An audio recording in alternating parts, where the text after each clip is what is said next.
الصيحة بالحق ذلك يوم الخروج۔ احباب ذی وقار،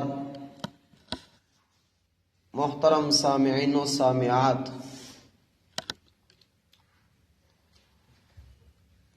اللہ ذوالجلال نے کائنات کا ایک نظام الاوقات مرتب کیا ہے۔ یہ وقت، یہ نظام ایک قانون کے مطابق اس رب نے اسے چلایا ہے، اسے بنایا ہے، اسے مرتب کیا ہے۔ اس نظام میں آج تک کوئی بھی انسانی طاقت اتنی قوت اور دسترس حاصل نہیں کر سکی کہ وہ اللہ کے بنائے ہوئے نظام کو بدل ڈالے۔ زمین اور آسمان، سورج، چاند اور ستارے اور کائنات کی وسعتیں یا زمین کی گہرائیاں، یہ سب اللہ کے حکم کے مطابق مرتب کیے گئے ہیں، اور کسی بھی ہستی کے پاس اتنی طاقت نہیں کہ وہ اس چلتے ہوئے سورج کو روک ڈالے، یا وہ چاند کے اوپر اپنی خواہش چلا سکے، یا وہ ستاروں کو اپنی مرضی سے تقسیم کر سکے۔ یہ سارا نظام اس رب کے اختیار میں ہے۔ اللہ تعالی نے مخلوقات میں سے سب سے پہلے قلم کو پیدا کیا۔ حدیث میں آتا ہے کہ سب سے پہلی شے جس کو اللہ تعالی نے پیدا کیا وہ قلم ہے۔ اللہ نے اسے پیدا کرنے کے بعد کہا اکتب، لکھو۔ قلم نے کہا ہے اللہ میں کیا لکھوں؟ اللہ تعالی نے فرمایا اکتب وما ہوا کائن، لکھو جو قیامت تک ہونے والا ہے۔ قلم نے اللہ کے حکم سے وہ سب کچھ لکھ دیا، اور اس قلم کے لکھے کے 50,000 سال بعد اللہ تعالی نے آدم علیہ السلام کو پیدا کیا۔ یہ لمبی حدیث ہے جو صحیح بخاری اور صحیح مسلم کے اندر نبی علیہ السلام نے بیان فرمائی۔ اللہ تعالی فرماتے ہیں ان عدۃ الشہور عند اللہ 12 شہرا فی کتاب اللہ یوم خلق السماوات والارض منها 4 حرم۔ لوگوں، جب سے اللہ نے آسمان کو اور زمین کو بنایا ہے،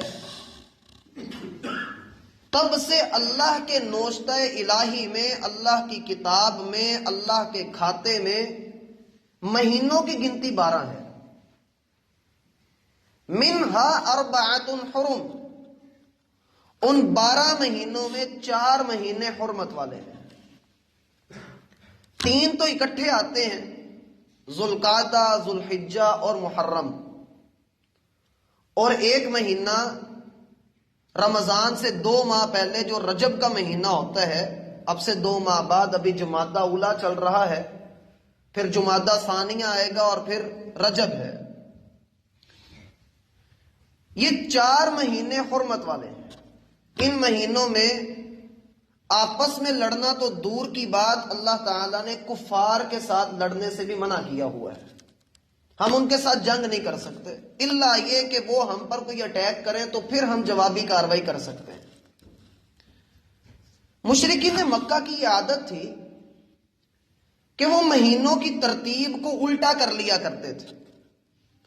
کسی سال اپنی مرضی کرنی ہوتی، جنگ نہیں روک سکتے۔ آپ جانتے ہیں کہ صدیوں سے ان کی لڑائیاں چلتی رہتی تھیں، تو کبھی اپنی مرضی سے مہینوں کو بدل لیتے، اور اگلے سال اس کا کفارہ دینے کے لیے 2 ماہ کو اضافی طور پر محرم اور حرام کے مہینے شمار کر لیا کرتے تھے۔ یعنی اللہ تعالیٰ کی بنائی ہوئی ترتیب کو اپنی مرضی سے کے مطابق چلاتے تھے۔ اللہ تعالیٰ نے فرمایا انما النسیء زیادۃ فی الکفر، یہ مہینوں کا ہیر پھیر کرنا، آگے پیچھے خود سے کر لینا، کسی مہینوں کو خود ہی حرمت والا بنا لینا اور کسی مہینے کو خود ہی اپنے لیے حلال کر لینا، اللہ تعالیٰ کے ہاں یہ کفریہ کام ہے۔ اب جب ایک مسلمان اسلامی تاریخ کا مطالعہ کرتا ہے تو اسے پتہ لگتا ہے کہ سیدنا عمر رضی اللہ عنہ کے دور میں انہیں خط بھیجا گیا اسلامی مملکت کے کسی ایک دور دراز صوبے سے. وہ خط ان تک پہنچنے میں کافی وقت لگا.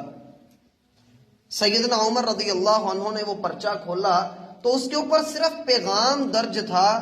یہ نہیں تھا کہ یہ کس تاریخ کو روانہ ہوا، کس تاریخ کو یہ لکھا گیا تھا، کون سا دن تھا، یہ اس پر مینشن نہیں تھا.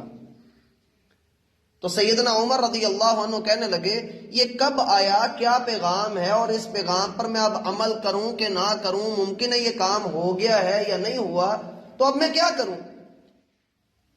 سارے صحابہ کرام کو اکٹھا کیا گیا، شورا بلائی گئی اور سب نے متفق ہو کر یہ فیصلہ کیا کہ جس وقت نبی علیہ الصلوۃ والسلام مکہ سے ہجرت کر کے مدینہ تشریف لائے تھے اس سال سے اپنے اسلامی سال کا آغاز کرو.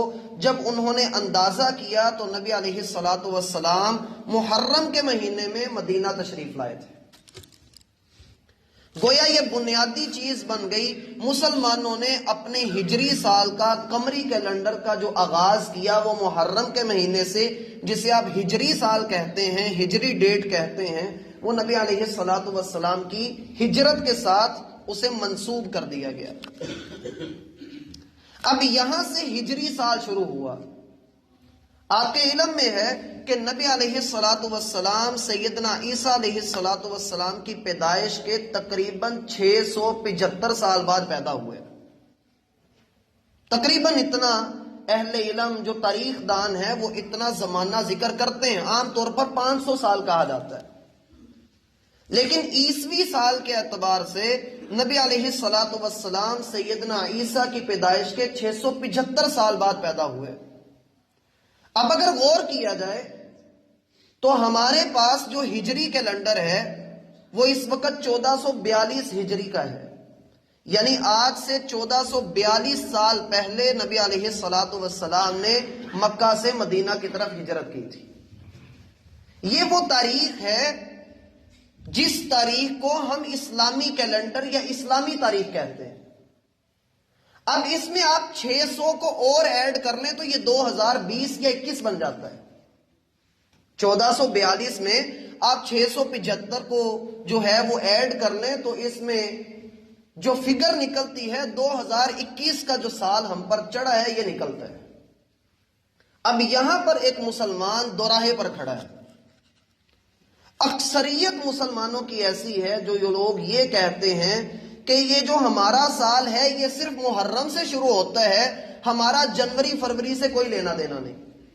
میرا بھائی جیسے محرم، سفر اور اسی طریقے سے اینڈ تک جو 12 مہینے ہیں یہ جیسے اللہ نے مرتب کیے ہیں، اسی طرح سے یہ جو شمسی سال ہے، جو عیسوی سال ہے، یہ بھی اللہ نے ہی انسانیت کو علم دیا تو انہوں نے اس کو مرتب کیا ہے. ہاں اس میں تاریخ میں اگر آپ تاریخ کو پڑھیں تو رومیوں نے اس کے اندر بڑی تبدیلیاں کی. مثلا یہ جو جنوری ہمیں 28 کا نظر آتا ہے اس کے ساتھ زیادتیاں کی گئی. روم کا ایک بادشاہ تھا، اس نے اپنی مرضی کے لیے جنوری کا ایک دن بڑھا کر اسے 31 کا کر دیا. یہ لمبی تاریخ ہے، وہ اس ممبر کی جگہ نہیں کہ اسے یہاں پر بیان کیا جائے. بہرحال وہ تاریخ موجود ہے جسے تاریخ دان ذکر کرتے ہیں. اب رہا یہ مسئلہ کہ ہمارا سال کون سا ہے. ہمارا سال محرم سے شروع ہو رہا ہے یا جنوری سے شروع ہو رہا ہے؟ بات میرا بھائی یہ ہے کہ شریعت اسلامیہ نے دونوں کو ہی پریفر کیا ہے. آپ دونوں کے مطابق اپنی زندگی گزار رہے ہیں. کس طرح سے؟ اول تو یہ کہ اللہ تعالی نے آسمان پر 2 بڑی گھڑیاں لگائی ہیں. بچوں کو چھوڑیے، آپ میری طرف توجہ کیجیے. اللہ نے آسمان پر 2 بڑی گھڑیاں لگائی ہیں، ایک سورج ہے اور دوسرا چاند ہے. چاند کو دیکھ کر ہم اپنے دنوں کا اندازہ کرتے ہیں. چاند کو دیکھ کر ہم اپنے دنوں کا اندازہ کرتے ہیں، مہینوں کا اندازہ کرتے ہیں، لیکن چاند کو دیکھ کر ہمیں یہ نہیں پتا ہوتا کہ ظہر کا ٹائم ہوا ہے کہ نہیں ہوا. بات کی سمجھ آ رہی ہے بھائی؟ چاند کو دیکھ کر ہم یہ اندازہ نہیں کر پائیں گے کہ اب ہم نے روزہ کھولنا ہے یا نہیں کھولنا. گویا کہ ہمیں دونوں کی ضرورت ہے۔ اللہ تعالیٰ نے فرمایا وَالشَّمْسُ تَجْرِي لِمُسْتَقَرٍّ لَهَا ذَلِكَ تَقْدِيرُ الْعَزِيزِ الْعَلِيمِ، ہم نے سورج کو ایک تقدیر دے کر، ایک اسے نظام دے کر، ایک اس میں سافٹ ویئر ڈال کر اس کو بھیجا ہے۔ وہ اپنی جگہ سے طلوع ہوتا ہے اور اپنی جگہ پر غروب ہوتا ہے۔ وَالْقَمَرَ قَدَّرْنَاهُ مَنَازِلَ حَتَّى عَادَ كَالْعُرْجُونِ الْقَدِيمِ، اور ہم نے چاند کو بنایا کہ جس کی مختلف منزلیں ہیں، وہ 1 سے لے کر 14 تک اور 14 سے پھر 1 تک، وہ اپنی منزلوں کو اس طرح سے پورا کرتا ہے۔ تمہارا دن اور رات کا آنا جانا میرا بھائی وہ ہے چاند کے ساتھ۔ آپ رمضان کے مہینے کا آغاز کرتے ہیں چاند کی وجہ سے، آپ رمضان کے روزے چھوڑ دیتے ہیں چاند کا نظر آنے کی وجہ سے، جب عید الفطر نظر آتی ہے آپ کو، پھر آپ قربانی کرتے ہیں جب ذوالحجہ کا چاند نظر آتا ہے، آپ محرم کو دیکھتے ہیں جب اسلامی سال کا آغاز ہوتا ہے۔ تو یہ چاند کے ذریعے سے ہم معلوم کرتے ہیں، اور یہ ممکن نہیں ہے ابھی تک کہ ہم چاند کے بارے میں پہلے سے پیشین گوئی کر دیں کہ یہ تب نظر آئے گا۔ مثلا میں یہ کہوں کہ ابھی جمادہ اولیٰ کی آج 16 تاریخ ہے، اسلامی مہینے کی آج 16 تاریخ ہے، تو جب اگلا جمادہ ثانیہ چڑھے گا تو وہ آج کے 14 دن بعد چڑھے گا۔ ممکن نہیں ہے، ممکن ہے کہ 13 دن بعد چڑھ جائے، کیونکہ مہینہ یا تو اسلامی مہینہ 29 کا ہوتا ہے یا 30 کا ہوتا ہے۔ بھائی بات کی سمجھ بھی آ رہی ہے کہ نہیں؟ میں آج اوکھی باتیں لے کر تو نہیں آ گیا، باتوں کی سمجھ بھی آ رہی ہے۔ اسلامی مہینہ یا تو 29 کا ہوتا ہے یا 30 کا ہوتا ہے، اس کے بارے میں ابھی تک سائنس نے اتنی ترقی نہیں کی کہ وہ پہلے سے کہہ سکے۔ اور جو لوگ کہتے ہیں، مثلا ہماری رویت حلال کمیٹی کہتی ہے کہ ممکن ہے کہ ایسا ہو، وہ 100% بات نہیں کرتے۔ ہمیں بتایا جاتا ہے بارش ہونی ہے، یہ نہیں کہا جاتا کہ بارش ہونی ہی ہونی ہے، امکان ہے، ہو سکتا ہے بارش ہو جائے۔ اللہ تعالیٰ جانتا ہے حقیقی علم۔ اللہ تعالیٰ فرماتے ہیں ان اللہ عندہ علم الساعہ وینزل الغیث، لوگوں قیامت کا علم بھی اللہ کے پاس ہے اور بارش کے اترنے کا علم بھی اللہ کے پاس ہی ہے، ہم نہیں اس بات کو جانتے۔ اب ہوتا کیا ہے کہ ہم اپنے دنوں کا اعتبار، دنوں کا آغاز تو چاند کو دیکھ کر کرتے ہیں۔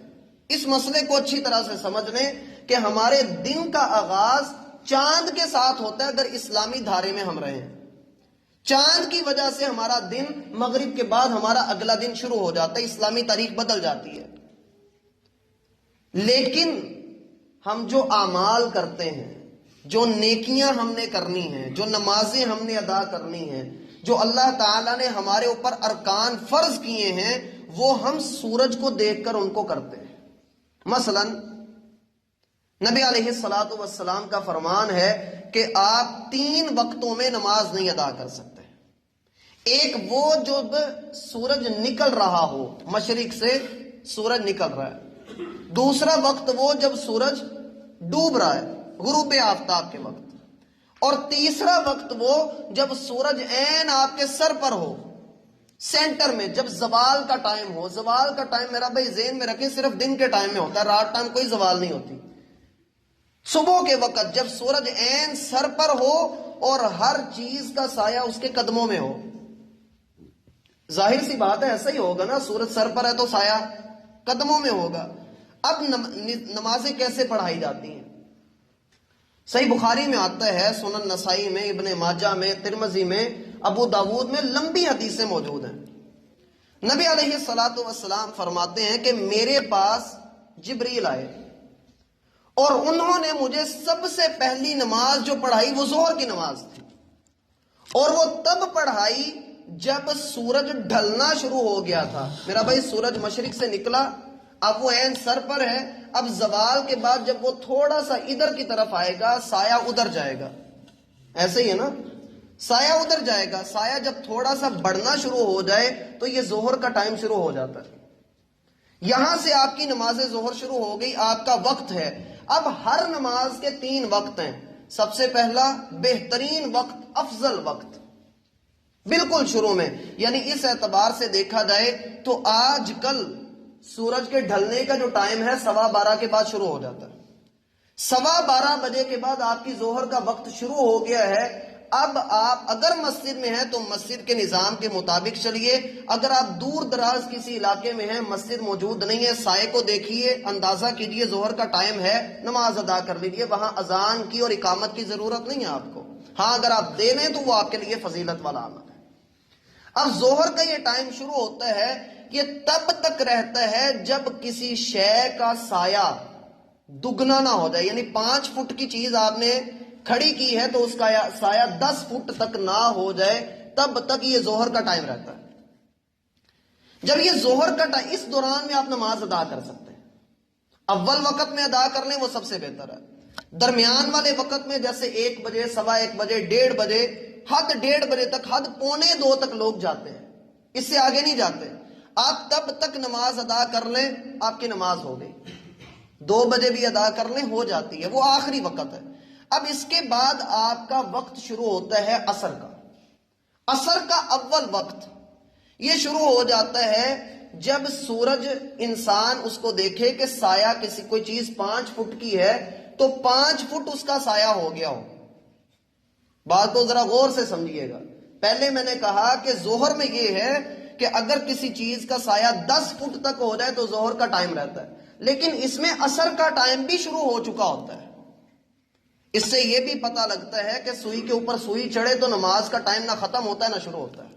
یہ آہستگی کے ساتھ اللہ تعالیٰ نے ایک نظام مرتب کیے ہے۔ نبی علیہ الصلوۃ والسلام نے فرمایا کہ پھر اس نے مجھے عصر کی نماز پڑھائی، اور وہ اس نے تب پڑھائی جب ہر شے کا سایہ اس کے برابر تھا۔ 5 فٹ کی چیز ہے تو اس کا سایہ بھی 5 فٹ کا ہی تھا۔ سمجھ آگئی بات کی؟ پھر آپ علیہ الصلوۃ والسلام نے فرمایا کہ اس نے مجھے مغرب کی نماز پڑھائی تو سورج کے ڈوبنے کے فوری بعد اس نے مجھے نماز پڑھا دی۔ پھر اس نے مجھے عشاء کی نماز پڑھائی تو عشاء کی نماز اس نے مجھے تب پڑھائی جب آسمان پر سورج غروب ہونے کے بعد جو سرخی تھی وہ غائب ہو گئی۔ اس سرخی کے غائب ہونے کے فوری بعد اس نے مجھے عشاء کی نماز پڑھا دی۔ پھر فجر کی نماز میں یہ تھا کہ آسمان سے ایک لکیر اٹھتی ہوئی، جسے آپ اکثر نور کہتے ہیں، آسمان پر نور ہے، وہ نور سا اٹھتا ہوا مجھے نظر آیا تو وہ تہجد کا سحری کا وقت تھا۔ پھر جب وہی لکیر روشنی والی پھٹ کر پھیل گئی تو اس نے مجھے فجر کی نماز پڑھا دی۔ یہ ہے نمازوں کے اول اوقات، شروع میں پڑھنے والا۔ اس اعتبار سے اگر غور کیا جائے تو آپ کی ظہر 12:30 ہو رہی ہے، آپ کی عصر 2:45 بجے، 3 بجے آج کل کے ایام میں ہو رہی ہے، مغرب کا آپ جانتے ہیں سورج ڈوبتے ساری، اور پھر ہے عشاء۔ عشاء آج کل حد جو شروع کی جا رہی ہے وہ 7 بجے، وگرنہ اس کا ٹائم 6:45 بھی ہو سکتا ہے اگر آپ نماز ادا کرنا چاہیں۔ اگلے دن نبی علیہ الصلوۃ والسلام فرماتے ہیں جبریل پھر آئے اور انہوں نے مجھے ظہر کی نماز پڑھائی، لیکن اب کی بار انہوں نے مجھے ظہر کی نماز تب پڑھائی جب ہر چیز کا سایہ اس سے دگنا ہو چکا تھا۔ یعنی پہلے دن بہت شروع میں پڑھا دی، دوسرے دن بہت لیٹ کر کے پڑھا دی۔ عصر کی نماز بھی اسی طرح مجھے لیٹ کر کے پڑھائی، قریب تھا کہ سورج ڈوب جاتا تب انہوں نے مجھے نماز پڑھائی۔ پھر مغرب کی نماز کو بھی لیٹ کیا، پھر عشاء کی نماز آدھی رات تک لیٹ کر دی، اور فجر کی نماز بھی لیٹ کر دی، قریب تھا کہ سورج نکل آتا۔ اور پھر اس کے بعد جبریل نے کہا کہ اے محمد صلی اللہ علیہ وآلہ وسلم، ان اوقات کے درمیان ہیں آپ کی نمازیں، یہ آپ کی ہر نماز کا وقت ہے۔ اس موضوع پر پھر مزید تفصیل سے بحث پھر کبھی کریں گے۔ ابھی آپ کو یہ بتلانا مقصود تھا کہ ہماری نمازیں سورج کے ساتھ چل رہی ہیں، چاند کے ساتھ نہیں چل رہی۔ ہم روزہ رکھتے ہیں، ہمیں شریعت کا حکم ہے کہ فجر کی اذان جب ہو جائے، جب یہ شروع ہو تو پھر آپ کھانا پینا بند کر دیں۔ ہمارے اکثر لوگ مائک میں کہہ بھی رہے ہوتے ہیں کہ اتنے منٹ رہ گئے آپ کھانا پینا بند کر دیں۔ اب اس میں کیا ہوتا ہے کہ اگر اللہ تعالیٰ کا فرمان ہے حَتَّى يَتَبَيَّنَ لَكُمُ الْخَيْطُ الْأَبْيَضُ مِنَ الْخَيْطِ الْأَسْوَدِ مِنَ الْفَجْرِ، لوگوں جب کالا دھاگا اور سفید دھاگا، یعنی کالی رات اور سفید دن، یہ دونوں آپس میں پتہ لگ جائے کہ اب تبدیل ہونے والے ہیں تو تم پھر اپنا کھانا بند کر دو۔ اور اس کی نشانی مؤذن ہمیں بتاتا ہے اذان دے کر، اس وقت سورج نکلنے کے قریب ہوتا ہے۔ صحابہ کرام بیان کرتے ہیں کہ نبی علیہ الصلوۃ والسلام نے ہمیں نماز پڑھائی، اور نماز آپ نے اس طریقے پر ہمیں فجر کی پڑھائی کہ جب آپ سلام پھیرتے تو اتنا اندھیرا بھی ہوتا تھا کہ تیر پھینکنے والا تیر پھینکتا تو اتنی روشنی ہوتی تھی کہ وہ دیکھ لیتا تھا کہ اس کا تیر کہاں پر گرا، اور جب ہم مغرب کا سلام پھیرتے تب بھی اتنی روشنی ابھی باقی ہوتی تھی کہ تیر پھینکنے والا تیر پھینکتا، ہم اس کے گرنے کی جگہ کو دیکھ لیتے تھے۔ اور عشاء کی نماز آپ نے آدھی رات تک پڑھائی۔ اب روزہ جب آپ نے رکھ لیا تو پھر وہ کھلتا کب ہے؟ کب کھلتا ہے؟ سورج ڈوبنے کے بعد یا مغرب کی اذان کے ساتھ؟ یہ بھی ایک مسئلہ ہے۔ سورج ڈوبنے کے ساتھ روزہ کھلتا ہے، اذان کے ساتھ روزہ نہیں کھلتا، یہ ذہن میں رکھیں۔ عبداللہ بن عمر رضی اللہ عنہما ایک جگہ پر موجود تھے، سورج ڈوبا، ابھی اذان نہیں ہوئی تھی، انہوں نے روزہ افطار کر لیا۔ لوگوں نے کہا ابھی اذان تو ہوئی نہیں، انہوں نے کہا نبی علیہ الصلوۃ والسلام نے اس کو اذان کے ساتھ نہیں بلکہ سورج ڈوبنے کے ساتھ خاص کیا ہے۔ اور نبی علیہ الصلوۃ والسلام نے فرمایا کہ لوگ تب تک خیر پر رہیں گے جب تک وہ افطاری میں جلدی کرتے رہیں گے، جب سورج ڈوب جائے تو آپ روزہ افطار کر لیں۔ اور آج الحمدللہ ایسا نظام موجود ہے کہ جس کی وجہ سے ہم اذان مکمل اس ٹائم کے اوپر دیتے ہیں جب سورج ڈوب رہا ہوتا ہے۔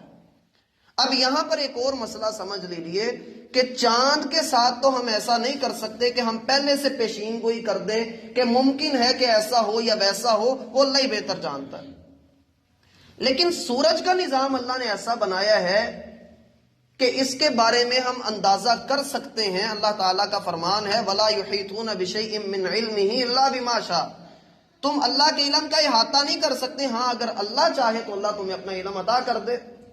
اب اللہ نے ہمیں یہ علم دیا ہے کہ ہم جدید ٹیکنالوجی سے یہ طے کر لیتے ہیں، اندازہ لگا لیتے ہیں کہ آج 5:06 پہ سورج طلوع ہوگا اور 5:اتنے پہ سورج غروب ہو جائے گا۔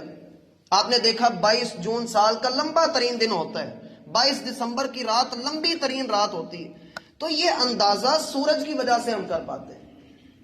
اور آخر پر یہ میری ساری گفتگو جو ہے میں نے یہ آپ لوگوں کو بتلانا ہے کہ سال کافر یا مسلمان نہیں ہوتا، سال جو ہوتا ہے وہ سال ہی ہوتا ہے۔ اگر وہ شمسی سال ہے وہ بھی ہمارا ہے، اس لیے کہ وہ عیسیٰ علیہ الصلوۃ والسلام کی پیدائش کے ساتھ وہ چلتا ہوا آ رہا ہے، اور جو قمری سال ہے وہ بھی ہمارا ہی ہے، ہم دونوں کے ساتھ چلتے ہیں۔ ہاں، نیو ایئر نائٹ کے اوپر جو فنکشن کیے جاتے ہیں، جو غل گپاڑا کیا جاتا ہے، یہ اللہ تعالیٰ کے فرمان کے مطابق، شریعت الہیہ کے مطابق یہ سب کچھ حرام ہے۔ ان چیزوں سے پرہیز کرنا، ان سے بچنا ایک مسلمان کا شیوا ہے۔ اور اگر اللہ نے میرا بھائی ہمارے نصیب میں یہ نیا سال لکھا ہے تو پھر دعا کیجئے اللہ اس سال میں ہمیں عافیت عطا کرے، کیونکہ اس وقت جو حالات ہیں ہم سب کو عافیت کی ضرورت ہے۔ نبی علیہ الصلوۃ والسلام کا فرمان ہے اللہ کی سب سے بڑی نعمت اگر کوئی ہے تو وہ عافیت ہے۔ اللہ سے عافیت کا سوال کریں، اللہ ہم سب کو اپنی عافیت میں رکھے، اپنے حفظ و امان میں رکھے، اللہ ہم سب کا حامی و ناصر ہو، ہمیں بری بیماریوں سے محفوظ فرمائے۔ اس دعا کو اپنے اوپر لازم کر لیجئے۔ نبی علیہ السلام کی دعا تھی اللہم انی اعوذ بک من البرص والجنون والجذام ومن سیئ الاسقام، اے اللہ میں برس، جنون اور جذام اور ہر بری بیماری سے اللہ تیری پناہ مانگتا ہوں۔ اللہ سے عافیت مانگیں، اپنے لیے، اپنے گھر والوں کے لیے، اپنے مال کے لیے، اپنی تجارت کے لیے، اپنی زندگی کے ہر گوشے کے لیے اللہ سے عافیت مانگیں۔ اللہ آپ کی زندگیوں میں عافیت کے ڈھیر لگائے، اللہ تعالیٰ آپ سب پر اپنی رحمت کرے۔ وما توفیق الا باللہ۔